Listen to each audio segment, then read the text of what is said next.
এই যে যুগ চলতেছে তা জালিয়াতি বা মিথ্যা একটা সময় বলতে পারেন। এখন সবাই চায় নিজেকে সোশ্যাল মিডিয়ায় পারফেক্ট দেখাতে। মানুষ নিজেকে শো অফ বা প্রদর্শন করতে বেশি পছন্দ করে। আর এই শো অফ এখন ব্লগার বা কন্টেন্ট ক্রিয়েটরদের মাধ্যমেই বেশি হয়ে থাকে। এর প্রভাব আমাদের বোনদের উপর বেশি পড়তেছে।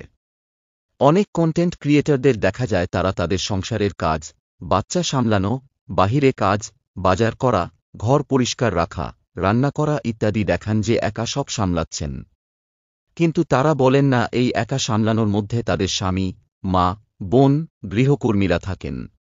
এমনকি তাদের ঘরবাড়ি এমনভাবে উপস্থাপন করেন যে তাদের ঘরবাড়ি কখনো অপরিষ্কার হয়নি। এসব দেখে আমাদের অনেক বোনদের মনে আসে তারাই তো পারফেক্ট, আমি কি করলাম জীবনে? একটা বাচ্চা নিয়ে আমি সারাদিন কোনো কাজ করতে পারি না, ঠিকমতো রান্না করতে পারছি না, ঘর গোছাতে পারছি না, নামাজ মনোযোগ সহকারে আদায় করতে পারছি না।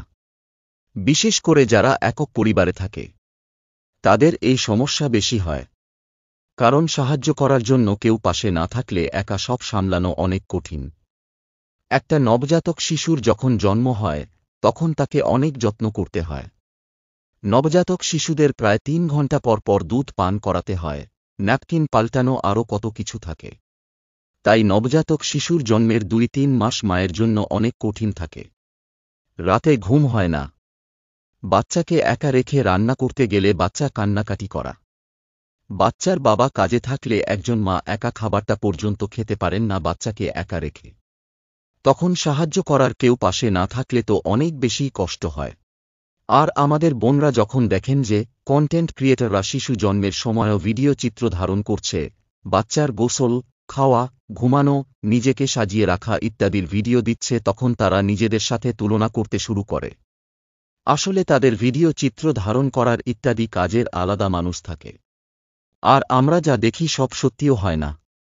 তারা আমাদের ততটুকু দেখায় যতটুকু দেখলে আমরা তাদের পারফেক্ট মনে করব। কিন্তু আমাদের বোনরা তাদের মিথ্যা দুনিয়া দেখে নিজেকে ছোট করে দেখে। সবাই চায় নিজেকে পারফেক্ট দেখাতে, কিন্তু সবাই তো আর পারফেক্ট না। একটা জিনিস খেয়াল করে দেখবেন, সোশ্যাল মিডিয়ায় সবাই পারফেক্ট। বাস্তবতা কি আপনারাই বলেন?